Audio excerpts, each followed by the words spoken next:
Head kuulajad, mul on taas hea meel teid tervitada podcastide sarjas Hommikukohv loovettevõtjaga. Mina olen Kaisa Pukk ja olen täna käesoleva taskuhäälingute sarja raames koos teiega ja koos põnevate külalistega. Lisaks podcastidele on meil oodata ka videolugusid, mille eesmärgiks on tuua esile loomeettevõtluse edulugusid siin Ida-Virumaal ja edaspidi saada tuttavaks ka loomeettevõtjatega väljaspool Ida-Virumaad. Kuulamiseks on peaaegu kõik loomevaldkonna põnevad teemad: kunst, muusika, pärimus, toidukunst, muuseumite pärandid, ajalugu ehk suures plaanis kõik, mis ühendab loovaid inimesi. Käesolev taskuhääling Hommikukohv loovettevõtjaga on osa projektist Ida-Viru loomeklastri käivitamine, mida kaasrahastab Euroopa Liit Euroopa naabrusinstrumendi raames. Taskuhäälingute salvestused leiate edaspidi www.loomeklaster.ee. Meie 5. podcasti külaliseks on Indrek Kõverik. Täna võtame teemaks toidukunsti. Kuigi toidukunst ei ole klassikaline osa loomemajandusest, on Indrek Kõverik nii värvikas kuju oma toimetamistega toidumaailmas ja Ida-Virumaal, et nii mõnedki tuttavad pöörduvad tema poole lugupidavalt kui maestro on köögis. Ta on tõrva mees, kes on Ida-Virusse paikseks jäänud ja toimetanud siin juba üle 15 aasta. Tere, Indrek! Tere! Kelleks sina väiksena saada tahtsid? Ma ei tea, 2.-3. klassis pidi joonistama pildi, et kelleks, siis ma joonistasin suure laeva, et ma tahtsin laeva peale vist, pigem kapteniks või midagi siukseks või kuidagi, see oli väiksena. Anna, nüüd oled mere äärde sattunud. Natukene juba on täitunud asi.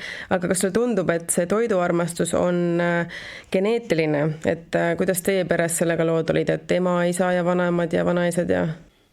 Vanaema oli väga suur toiduvalmistaja, isa on ikka ka väga suur toiduvalmistaja, mu noorem vend on ka kokk ja mingi aeg pidas puhvetit ja plaanib hakata jälle sellega tegelema. Nii et tundub, et täitsa käib niimoodi perekonnas kuidagi. No mingid seosed on vist, jah. Aga kas sa oled suutnud seda geeni ka juba ise edasi pärandada? No ütleme niimoodi, et kodus midagi valmistatakse. Aga mis sind võlus Ida-Virumaa juures, et võib-olla sa räägid selle loo ka ära lühidalt, et kuidas sa siia üldse sattusid ja mis sind võlus, et sa siia üldse jäid, ikkagi tõrva mees? No mind kutsuti siis nüüd juba 18 aastat tagasi Narva Kutseõppekeskusesse peakokaks. Ma töötasin siis Tallinnas ühes restoranis nii-öelda peakoka parema käena ja tegelikult mul oli sellest Tallinna nii-öelda töötempost kogu sellest, no mul oli niikuinii villand sellest. Ja siis lihtsalt tehti pakkumine ja siis mõtlesin, et tundub nagu üsna heapur idee, et minna ära Narva. Mu parimad sõbrad, kes on mind nagu lapsest põlvest saadik teadnud, et need ütlesid, et sa oled pääst natuke sooda, aga et sa nii sooda nüüd oled, et sa hakkad Tallinnast Narva minema, siis see on nagu väga sooda. See oli natuke isegi nende jaoks üle võlli. 18 aastat tagasi ei olnud see, ütleme, et Narva ja Ida-Virumaa selline, tänapäeval on ta ikka võrdlemisi populaarne ja on ikka väga palju nagu asju. Aga ja siis ta läkski nagu laulusalmisse, et naine võtta Narvast ja aga selleni oli kõige aega, et tegelikult oli see aeg ja see töö ja kõik need võimalused ja see tegemine ja see protsess, et see oli nagu määrav selles mõttes, et see oli lihtsalt nii äge. Ja seltskond ka. Aga kuidas siis Narva tundus, kui sa sinna nüüd juba 18 aastat tagasi sattusid? Tegelikult oli üliigav. Et reaalsus oligi see, et ta oli nagu üliigav, et kui sa tahtsid mingit paremasse toidupoodi minna, ega siis ei olnud veel ju näiteks Astri keskustki olemas. Selle asemel oli üks Konsumi pood. Et kui suurde poodi tahtsid minna, siis me elasime seal Kutsuka pool, eks ole, siis sa pididki tohutu nii-öelda linnaekskursiooni ette võtma, et minna endale midagi süüa vastu või midagi sellist asja näiteks. Kust tuli üldse idee Narva-Jõesuus avada toitlustuskoht ja miks just seal? See tuli ka ikka üsna lambist, et siis me olime Narvas, siis ma töötasin Narva muuseumis, tegime restoran Rondeeli, too oli ka alguses nullist peale sai projekteeritud ja alates seal projekteerimise hangetest kuni lõpuks köögitehnika riigihangete ja toiduhangete ettevalmistamiseni ja lõpetades menüü ja töötajate värbamisega, et ta sai päris nullist nagu jah, ja siis vaatasin, et midagi võiks siis nüüd natuke nagu endal ka olla. Nii, ja kuidas Narva-Jõesuu tuli sinuni? Et nagu lihtsalt vaatasime, et ega ka midagi rentida ei ole, siis oli üks teine koht oli, mida taheti nagu välja rentida, aga maakler ütles, et oota, on üks vähe, no too oli õudne ka, et on üks vähe parem koht, mis on samamoodi tegelikult omade õudustega. Aga kus see nimi tuli? Francia või? Francia oli ajalooliselt Narva-Jõesuus oligi selline Hotel du France 30-ndatel, ta põles maha 42-3. Ja seal on selles mõttes lahedaid nagu seoseid, et me lihtsalt võtsime selle nime natuke, panime lihtsalt sinna, siis võis panna Z-tähe, vaata praegu tänases maailmas enam Z-täht ei ole maailma kõige populaarsem teatavatel põhjustel, eks ole. Vot, ja siis me panime lihtsalt niimoodi sellise nime ja mis oli nagu kihvt, et seal nimetatakse mingid vene siuksed, hästi kultuursed inimesed, turistid nimetasid Franziat, et tam хорошая, brutalne kuhnia, siis see siuke, et hästi suured portsud ja siuke ja tegelikult on nagu hea ja siis ma tõlkisin selle ilusasti prantsuse keelde, mitte et meil väga palju prantsuse köögiga pistmist tuleks. Inspireerusid sealt? Midagi sinna poole, jah. Ja välja tuli? Ja siis tuligi Cuisine Brutale ja tegelikult sellest, kui me jätkame, siis üks ajaloolise Francia Hotel du France või mis ta siis oli, oligi külalistusmaja Francia ja seal oli hästi kogu aeg erinevad nimetused, aga mõte oli sama nagu. Tema pidaja oli Alexander Brutus. Nii et puusle läks kokku ilusti? Jah, Alexander Brutusel oli siin mõned aastad tagasi ka sünniaastapäev 150. Siis me käisime ikkagi, tegime hauakorda ja võtsime väikse pisarakesigi seal nagu vana kombe kohaselt. No sa oled meil täna 5. podcast selle sarja raames ja mulle tundub, et väga oluline on, kui sa üldse toimetad sellisel looval ametil, see, kus sa toimetad, sa leiad seoseid kohaga. Tundub, et see on nagu väga suur asi kogu selle loovettevõtluse juures ja väga lahe, et sa inspireerud isegi sellest, millise tagasiside sa kliendilt saad, on ju, aga kust sa saad inspiratsiooni, kui sa näiteks alustad uute retseptidega, et kuidas loovust nagu köögist tabab või millest sa inspiratsiooni saad, kui sa mõtled uusi retsepte välja või köögist toimetad?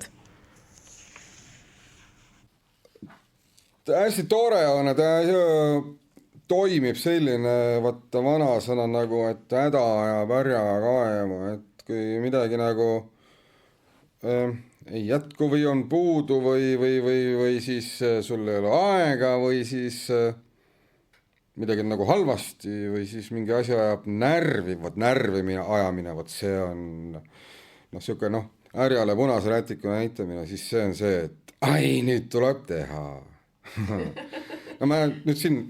Mul oli laupäeval üritus ja ma tahtsin tegelikult meritinti serveerida verivorstiga, aga soolikat toodi liiga hilja. Et nad ei jõudnud ilusasti pehmeks liiguneda, siis tuli hoopis selline asi välja, et me verivorsti massi ma siis tegin ja keerasime selle filotaigina sisse. Et see nagu, sa võtad nagu spring rolli, on ju, mida nagu iga nii-öelda Aasia puit ka müüb, on ju, siis see oli nagu täiesti Christmas roll. Ja kas võis juhtuda, et tuli isegi parem asi välja?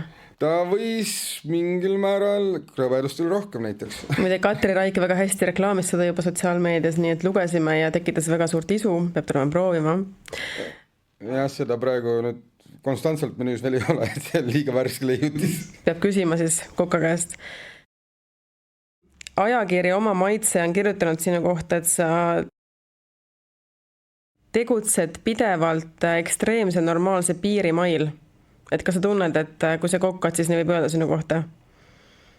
Või kui sa ideid genereerid, siis ei ole sellist normaalsust, kas on ainult nagu need äärmised ekstreemsused? No see võib nagu kõrvalt vaatajal niimoodi tunduda, mu enda jaoks on nagu pigem nagu see juba saanud nagu normaalsuseks.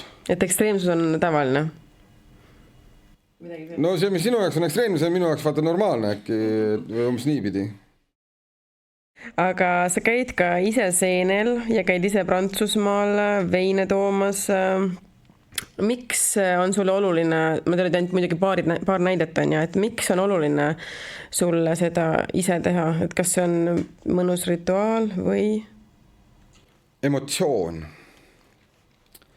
Ma ei käi mitte ainult Prantsusmaal, vaid mul on Austrias väga hea veini sõprus ühe mehega. Itaalias on mul üks väga vinge tegelane, kelle juurde ma tahan tagasi minna. Prantsusmaal mul on hästi palju ja siis Prantsusmaal ma käisin ka üks aasta mitte ainult veini pärast, vaid ma käisin seal silmude pärast Bordeaux. Sest et seal on üks linnakene Saint-Terre, mis arvab ennast olevat maailma silmupealinn, ma käisin seal natukene vaidlemas, et Narva-Jõesuu on. Kuidas vaidlus läks? Ei, no nad jäid omale arvamusele, aga ma lubasin tagasi minna. Aga Bordeaux on natuke kaugel sõita. Lihtsalt, et ja noh. Aga jah, sa oled ju ka tolmust puhtaks, et sa pühkinud selle silmule teema ka, et mis on meie maakonna nii-öelda üks pärandist. Väga lahe on üldse rääkida toidukultuuri pärandist, mitte ainult pärandist nii-öelda rahvuskultuuris ja muusikas on ju, tantsus, vaid toidukultuuris. Et kuidas sa ise silmudeni jõudsid? Et täna on ju silmudest eraldi raamat välja antud ja eks sa siin siis ravid neid, kellel on see foobia? Eks ma seal Narva kutsekaal siis me ikkagi hakkasime seda öelda rohkem, noh ma teadsin ja ma olin varem teinud ka ikkagi on ju, aga siis nii-öelda hakkasin nagu ise õppima ja vaatama ja kuidas ja mis ja noh, jälle muidugi see kõik on ka see raamat ja kõik siis, need on kõik natukene protestid selles mõttes, et ma ei ole nagu nõus, et ühest toorainest saab ainult ühte asja teha, ehk siis panna marineeritud kujul purki ja sellega nagu maailma elu lõpebki, et nagu... Aga too veel kuulajatele mõni hea näide, mis sa oled silmust teinud? Ma tean crème brûléed. Nüüd me kuulsime seda jõuluhõngulist silmuasja. Pelmeenid olid ägedad meil. Ütleme niimoodi, et noh, silmupelmeen oli väga vinge. Ja siis on muidugi siuke, ongi Tom Bordeaux retseptist natuke ümber tehtud, mul on menüüs ka pidevalt silmud sinepikastmega. Ja muidugi silmusi hapukapsaga minu teada ennem minu tegemist keegi väga ei tarbinud. Aga mis on veel sellised eksklusiivsed toorained võib-olla, mida sa kasutad? No praegu mul on hülgemaania peale ikka veel kestev, eks ole. Hülgepitsast olen kuulnud. Jaa, hülgest saab väga palju asju teha, see ei ole nagu... Sellest on lihtsalt räägitud, et sinu juures käidi söömas seda. No, jah, aga praegu ma ikkagi, eelmine aasta mul nii-öelda ebaõnnestus, aga nüüd on, ma loodan sellel aastal, et siis sellel jahihooajal ikkagi õnnestumist, et siis valmistada ikkagi hunti. Ja Ilvesele pakkusid sa Ilvest? oli vist 2016, jah, no praegu nüüd on Ilvese jaht keelatud aastaid, aga tähendab, mul seal mõte on vaat selles, et mitte ei pea nagu väga palju jahtima nagu sellepärast, et nagu saada toitu, vaid et see jaht toimub nagunii, et siis miks mitte siis seda ka toidus kasutada. Sinu restoranis on ka ju väga popid õhtusöögid, nüüd juba siis 2 restoranis, Vokas ka on ju aeg-ajalt toimumas praegu ja menüü on väga omapärasem kui kuskil klassikalises restoranis. Need on sul alati välja müüdud, et kui broneerimisega hiljaks, siis tundub, et jätkuvasti ilma. Ja oma fännklubi on olemas, kus on ka sõpru kui ka laiemalt inimesi Ida-Virumaalt üle Eesti. Et kui tihti sa kuulad veel nagu klientide tagasisidet selle kohta, mida sa teed ja kuidas sa teed? Ja kas sa kasutad selle tagasisidet ka selleks, et oma tooted või teenused nii-öelda arendada? Üks näide oli väga hea, et sa kuulasid seal, kuidas kliendid kommenteerisid ja sellest tekkis nii-öelda idee edasi on, aga kui palju sa nagu keskendud sellele, mis sa kuuled? Vaatasin eile muide huvi pärast ka TripAdvisori kommentaare, mis tunduvad väga seinast seina, aga kõigile ei saagi ju meeldida. No selles mõttes ma nagu pigem ma ei arvesta nendega üldse. Üldse? Mul on nagu selles mõttes kõigist kommentaaridest, jah, ma loen neid üsna nagu vähe, mind nagu nad otseselt selles mõttes nagu ei huvita. Ja ma saan aru, et kui on, kõik on, need kommentaarid on, kõik on situatsioonid, kõik on järjekordselt emotsioonid, mõnikord on alati erinevaid põhjuseid. Nii heade kui ka halvade kommentaaride põhjul, mõned põhjused on nii-öelda adekvaatsemad, mõned vähem adekvaatsemad ja see, aga see, et igale kommentaarile nagu konkreetselt tagasisidet anda, siis esiteks ma ei viitsi. Aga samas sa saad ju ka väga palju, mitte ainult see netis kommenteerimine tagasiside, vaid ju laivis on ja. See on niikuinii, et õhtusöögi ajal ja pärast ja küll me siis arutame ja jaurame, see ongi, need ei olegi nagu mingisugused selles mõttes nagu mingisugused nagu õhtusöök, et see on ikkagi väikene presentatsioon, kuidas mina asja näen. Et see kõlab väga toidukunsti moodi. Ta nagu ei pretendeeri mingisugusele tõele, et võib-olla minu enda jaoks ta võib ka olla tõde või siis ta võib olla absoluutne vale, mis pärast jälle osutub tõeks. No näiteks nagu Silmu rosolja on ja ma omal ajal sai ta tehtud, siis ma hakkasin seletama, et see on Narva-Jõesuust pärit on üldse rosolja, sest et Narva jõe lisajõgi, mis asub Narva Jõesuust Venemaa poolel, on Rosona jõgi ja kuna seal on ka silmu, siis selle sõna järgi tuligi sõna rosolje ja rosoljas peavad olema silmud. Aga see oli sinu tõde?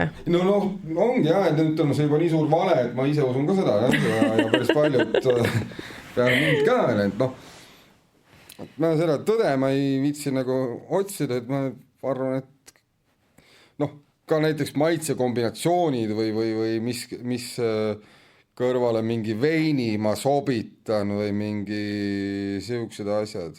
Et see laupäeval oli hästi tore, tegelikult oli 16 detsember ja mul oli üks vein,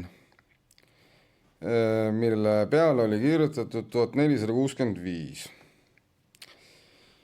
Ma ise täpselt ei mäletanud, miks see 1465 oli, ma teadsin, et Chardonnay ja ma teadsin, millega ta nagu sobib on ju ja kõik sellised asjad ja siis ma hakkasin guugeldama aastat 1465, et millest ma nagu räägin selle asja kõrvale. Siis tuli välja, et 16 detsember 1465 aastal oli ka laupäev. Et võtke hea põhjus seda veini juua. Tegelikult see vein oli üldse sellepärast, et see viinamari kasvab nii kõrgel.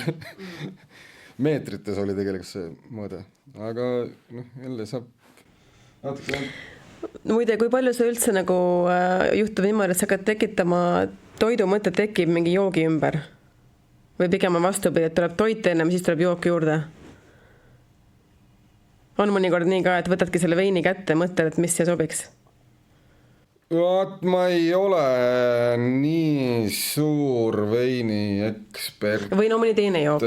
Jah, ei, on, kuna oli niimoodi, et kunagi ühe tumeda õlle hästi ägeda siukse sain kätte, siis ma teadsin kohe, et see sobib leivajäätisega. Nii et on nii ja naa näiteid, aga on sul tuua veel häid koostöönäiteid, et ma tean, et igale loomevaldkonna ettevõtjale on oluline koostöö, et sul on hea näide Käbliku õlled ja koostöö võib olla ju ka näiteks seesama, mis teil on Narva kunstiresidentuuriga näiteks. Nendel olid külas Jaapani kokad, kes olid siia toidukunsti raames. Mis te nendega koos tegite? Kokad või toidublogijad või kuidas seda nagu nimetada. Ja ei, selles mõttes, et see on lihtsalt, et kuna mul väga palju nagu meelelahutusteks aega ei ole, siis aga too päev just kuidagi sobis, siis ma ütlesin, et siis lähme seenele.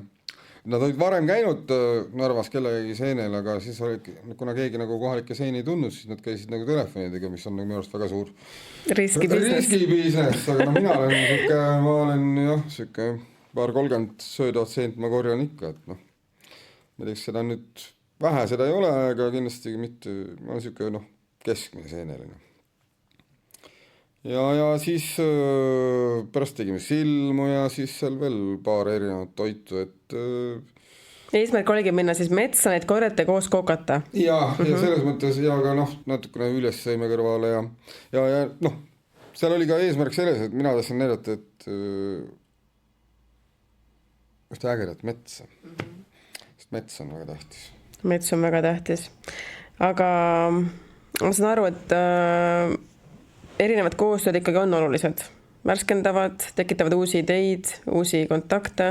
Jaa, selles mõttes ma ütlen, et võib-olla ma olen natuke liiga vana juba, et ega nende uute kontaktide teema ei pruugi alati enam huvitada, et mul olid vanu mõnikord täiesti ärakasutamatuid kontakte ja siis läbi nendegi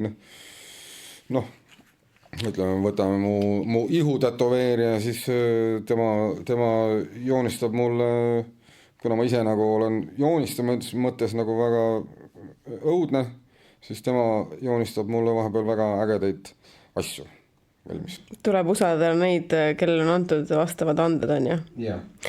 Aga sa loobusid ühel hetkel õpetajaametist kutsekoolis ja siis hakkasid ettevõtjaks. Ja ettevõtjana koroonakriisis jäid ellu, sest hakkasid tegema nii-öelda toidupakke, on ju, ja mida viisid kätte nii Lõuna-Eestisse kui Tallinna poole, millele sa siiani toimetad, on ju. Ja lisaks on kogunud kuulsust ka sinu Voka kirik, mis jõudis isegi Riigikogu infotundi, et mida kriisid on sulle õpetanud, et kui palju sa tunned, et on uusi ideid tulnud just piirangutest, et seesama kiriku idee ja toidukarbi idee, et sa oled ise ka öelnud väga hästi, et see on ellujäämiskursus Ida-Viru moodi. Võimalik. Ja ega see, mis puutub sellesse, et loobusid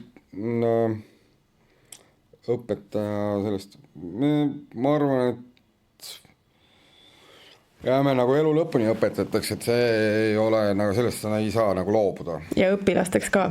Ja õpitakse nii elu lõpuni, et seal ei ole nagu selles mõttes vahet, et on see teadlik või teadmatus, aga õpid ikka. Ja ma ei tea, need rasked ajad või kriisid, tegelikult ausalt öeldes, kui nagu siiralt öeldes, siis on nagu absoluutselt kõikidest kriisidest kõriauguni. Et nagu vaatame, mis nüüd saab, aga ütleme niimoodi, et siuke sellisel kujul ettevõtlus, nagu mina nüüd veel menetlen, et ma sellel väga enam nagu seda tulevikku ei näe. Sa mõtled praegu siis toitlustuskoha pidamist või? Ütleme sellisel kujul, jah. Mis see tähendab?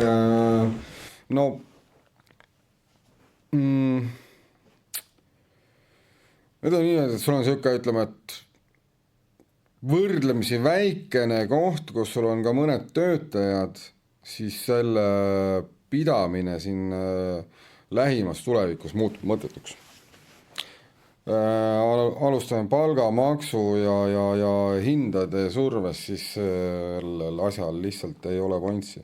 Et kas sa pead nagu üksinda siukest perepuhvetit, kus sa nagu ainult üksinda nagu toimetad, või siis tiba suuremad, odavamad sööklad, loomulikult eliitrestoranid on need, kes jäävad ellu ja kiirtoit, mingid delivery food, poodide kulinaaria osakonnad, eks ole.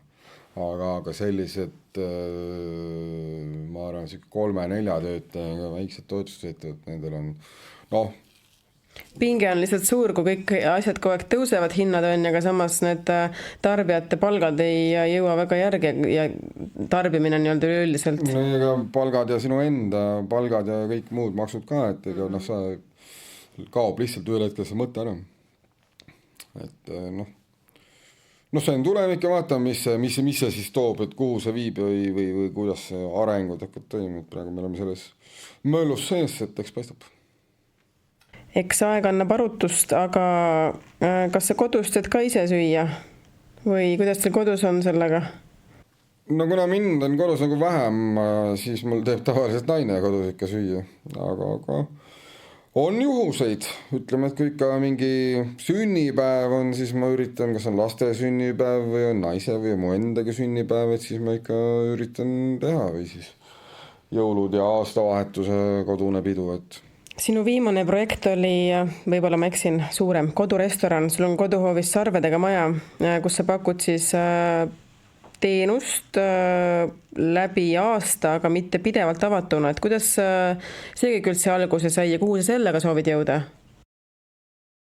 No selles mõttes mul ei ole nagu mingist ühtegi loogilist, ma ei tea, strateegilist tulevikuplaani, mul on nagu selles mõttes nagu ma lihtsalt tulistan, et kukub välja, kuidas kukub, on ju.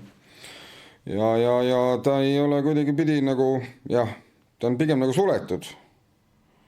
Aga kui sa mind tead, on ju, kuidagi suudad mind üles leida, siis me suudame kokku leppida ja siis me teeme siis ma teengi ütleme, koolitusliku õhtusöögi, püha õhtusöömaja laadse, kus ma siis räägin natukene toidujuttu, räägin natukene ebavajalikku juttu ja natukene veini juttu ka või mingi muu joogi asja ja ütleme, et siis nagu koolitan poole ebavajalikel teemadel inimesi. Aga kus see idee üldse tuli sinu juurde, et avaks kodus väikse restorani ja ehitaks veel Sarvedega maja koduhoovile? See Sarvedega, see Sarvede teema, mõni näeb selle üldse tšillikaunu, eks ole. Aga tegelikult see idee oli ammu enne koroonat ja ikka sees ma tegelikult nägin siukest Sarvedega nii-öelda sakraalehitist meenutavat monstrumit umbes, ma arvan, 200-300 meetrit kaugemal oleks mulle ta rohkem meeldinud seal naabri heinamaa peal. Siis oleks palju ägedam vaade olnud endal kodust. Kuradi äge oleks, kui see oleks siuke asi.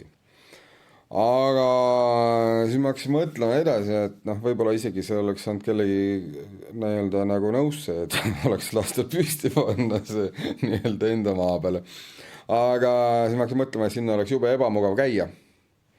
Et tuleb nagu oma õue peale ikka panna. Üle heinamaa, pikk maa. No jah. Sest ma olen ikkagi üsna laisk inimene, et ma väga kaugele minna ei viitsi. Kas sa tunned, et sind on mõjutanud toidukunstis ka või toidu tegemisel see koht, kus sa elad, kus su kodu on? Ma ei tea, selles mõttes vist konkreetselt regioon kindlasti, jah. Muidugi. Et kui nagu see on Eesti, see on tegelikult üle maailma üks suur kulinaaria probleem, et enamus kiidavad umbes, et oi küll, meil on kohalikud kuradi toorained, värgid, siis võtavad menüü lahti, vaatavad, vau! küll see kammkarp on ikka kohalik, et see on meil siit tõesti oma lahest püütud ja vaatad, et oi, et noh, aga ma selles mõttes olen nagu, no ütleme niimoodi, kui ma ei pruugi kulinaarselt nagu hea olla, siis ma olen vähemalt aus. Seda sa kindlasti oled. Aga kas sa tunned, et sinu muusikavalik mõjutab kuidagi su toidukunsti? See on ka nagu kulinaarias, et mulle ei meeldi mingisugune konkreetselt nagu tegelikult mingi üks stiil ja muusikas ka, et mul on väga palju lemmikuid mingist alates kantrist kuni lõpetades väga hullu industriaaltehnoga. Okei, ma üllatusin nagu kantris väga. Et võib-olla sinust ei peegeldu kantrit, aga lahe, et sa oled seinast seinaga muusika mõttes. Selles mõttes, ma võin siin natuke eksida, aga kantris on väga palju erinevaid stiile, selle võta dark country või siis natuke country tumedamat poolt, siis seal on väga vingid tegid. Väga lahe. Kas on mingid kindlad filosoofiad, mida sa jälgid, et mulle endale meeldis, et sa ütlesid kuskil niimoodi, et mina valin külalised, mina valin toidud, mina valin veini ja teema, millest räägime, et külalise ülesandeks jääb vaid maksta, et see on sinu võõrustamise filosoofia. Kas on veel mingid filosoofiad, mida sa jälgid? No see on selline see on natuke liiga ajakirjanduslik tõde, et tegelikult kui nii ülbe ei saa olla, nagu sa ütlesid. Aga sa ütlesid, et sa oled aus. Et see, ma räägin, seal on natukene ajakirjanduslik liialdus sees. Et ma üldjuhul proovin seda jälgida. Et nagu ütleme, et kui tahetakse nagu mingit üritust teha, on ju. Vaata need üritused on kõik erinevate nii-öelda selles mõttes stiilidega, et ma ei saa sama asi päris nagu võib-olla peielaua puhul ei kehti, eks ole, või siis ka pulmalaua puhul, et seal peab natukene teistmoodi lähenema asjale. Aga üldiselt mind huvitab natukene inimese taust. Üldjuhul need, kes on nagu sellised, tahavad selliseid nii-öelda piduõhtusööki ja siis nad juba nagu teinud mingisuguse eeltöö ära, et nad teavad, kelle käest nad hakkavad mida küsima ja siis, et siis on juba kindla peal minek, et selles mõttes selle, ütleme, minu filosoofia on see, et kui nagu ma olin noor kutseõpetaja, siis see oli ka nii-öelda kulinaaria ja siis toidu, mis on siis menüü kujundamise õpikus on ka see kirjas, enam-vähem oli sellised sõnad, et menüü on visiitkaart ja siis et see peab olema võimalikult ahvatlev, et inimesed saaksid siis tulla ja kuidagi niimoodi. Minu jaoks on tegelikult menüü on selline asi, mille järgi mina valin inimesed, kes tulevad, mitte vastupidi. Mis sa ise arvad, mis on Franz ja fenomen? Ma arvan, et see on selline kompaktsus või siis selline kombo nagu et seal on nagu ja osalt süke tore kakofoonia, mis võib juba oma mingisuguses mõttes meenutada juba stiili. Kas sa ise teadvustad endale, et sa oled päriselt bränd ja et sa läbi selle oma brändi väga suuresti hoiad tegelikult kogu Ida-Viru lippu kõrgel, et sa teed küll, mida sa tahad, aga läbi selle sa teed tegelikult kogu maakonna heaks. Kas sa teadvustad seda endale tegelikult, et sa teed küll, me teeme ju tavapäraseid asju, on ju, aga samas sa oled bränd? No võib-olla aga ma ei viitsi selle peale nagu pead vaadata, et mul on nagu muid pakilisemaid mõtteid, et ma nagu see see kindlasti ei olegi ju asi, millele me iga päev mõtleme, lihtsalt kui sa vaatad korraks, asud eemale ja vaatad, siis sa oledki see, kellel on järjekord ukse taga. No ei ole, selles mõttes, et Et see ei ole väga tähtis tegelikult. Et tullakse ka sinu pärast? No jah, seda on, see pigem ajab närvi vahepeal, et nagu tullakse nagu minu pärast, ma ei saa iga päev tööl olla ja hommikust õhtuni ja järgmine hommik jälle uuesti traksisid, eks ole, et see on selles mõttes ajab see jah, teinekord nagu siuke, näed, sind ei olnudki, noh, ma ei tea, aga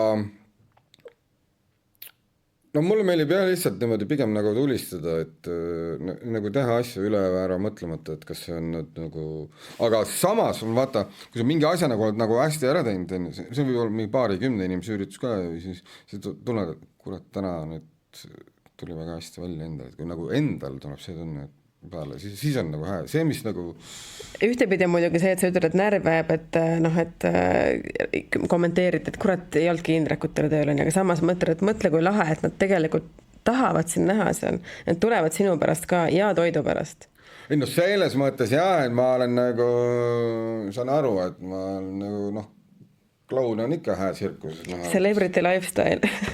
Aga minule isiklikult tundub, et sinu edu valem on täiega see, et sa teed reaalselt seda, mis sa tahad, sa teed ära, mis sul pähe tuleb, sa lähed hullustega nagu lihtsasti kaasa, sa usaldad seda ja võib-olla nagu sa ise ütlesid ka kuskil, et sa ei viitsi kiruda. Nojah, ei noh, eks ma ikka kirun, et aga ma siis ei vala seda ma ei tea, maailmavalu Facebookis ja kuskil igal pool mujal välja, eks ole, et eks ma seal omaette õlleklaasidega vaatan küll vahepeal asju, et oi, mis nüüd toimub. Aga no jah, vaata selle nii-öelda tegemise ja siis see, noh, sa saad seda teha, kui seal on nagu, kui sul ei ole nagu miljonit ülemust, mingit sükust asja ja miljonit noh, ma ei, võib-olla ma olengi juba, noh, ma olen töötanud võtta suurtes organisatsioonides ja siis see ja ma olen järjest väiksemaks muutunud, ma olen järjest egoistlikumaks muutunud, ma saangi nagu endale lubada sükest, noh. Et ei lähe kuskile 8 tööle? Noh, see ei ole nagu vahet. Iga päev.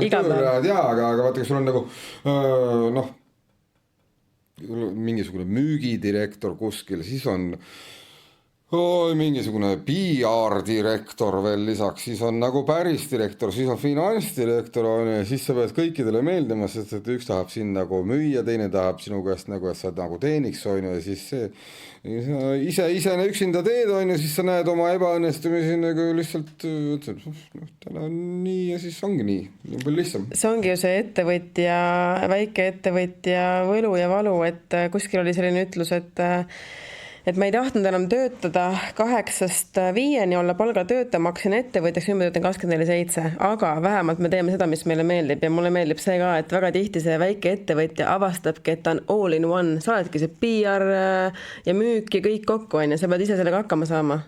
Ja tegelikult see on väga suur ja oluline nii-öelda asi, millest õppida ja eksida ja õppida. No jah, ei, selles mõttes tõenäoliselt nagu tööl käia läks kindlasti lihtsam, jah. Aga detsembris nüüd peaks ilmuma üks raamat, et räägi sellest ka põgusalt. Pidi väiretavalt olema väga paks piibel. Mulle kaidati, et see pidi 2 kilo raske olema ja siis on viimase 30 aasta Eesti kokandusmaailma nii-öelda arenemise lugu. Ja siis läbi peakakkade ja siis läbi toidutegijate ja raamatu koostaja on Heidi Vihma. Ja kogu, noh, seal on ikka väga, seal on ikka täielikud tipud ja täielikud fenomenid ja legendid sees, et millega pärast valiti sinna mind ka Ida-Virumaad esindama kuidagi või ma ei tea. Aga noh. Kas detsembri lõpus saavad kõik kuulajad seda siis uudistada vist raamatupoodides juba? No ma sain aru, et siin nüüd 20. detsembril on esitlus, et ju ta siis ilmub. Kuule, aga räägi veel sellest, et kuidas sina puhkad? Kui oluline on üldse puhkamine, et edasi tegutseda? Sinu jaoks? Noh, ma tean, ega ma väga ei puhka, et see puhkamine on täpselt niimoodi, et see võibki olla teinekord sihuke 10 minutit, 15 minutit, mõnikord võib isegi paar tundi olla, kui sa lihtsalt molutad, ei teegi mitte midagi, vaata lihtsalt, ma ei tea, mingit sihukest asja. Mõnikord ongi lihtsalt niimoodi, et ja see on piisav? No ta võib olla jah. Mõnikord jah, et no selles mõttes, et mul nagu mingid, et ma nüüd nädal aega ei käi tööl, on ju, ja küll siuksed, ütleme, et veinireisid ja siuksed asjad, et aga see on ikkagi natukene tööga nagu seoses. Ma muigasin sellepärast, et eelmises podcastis rääkis külaline, kuidas puhata tuleb 21 päeva järjest, aga see näitabki seda lihtsalt, et inimesed on nii erinevad ja puhkamise filosoofiad on ka igal inimesel väga erinevad. Et see ongi väga individuaalne. Aga viimane küsimus sulle, et millest sa unistad? Kas sa üldse unistad? Ei, ma olen pigem ikka väga suur unistaja, aga ütleme niimoodi, et see on pigem siuke nagu väga laiali valguv teema, et tahaks ju kuradi ideaalset maailma ja tahaks, et kõik oleks nagu hästi, aga samas ei tea, on ju ma ei tea.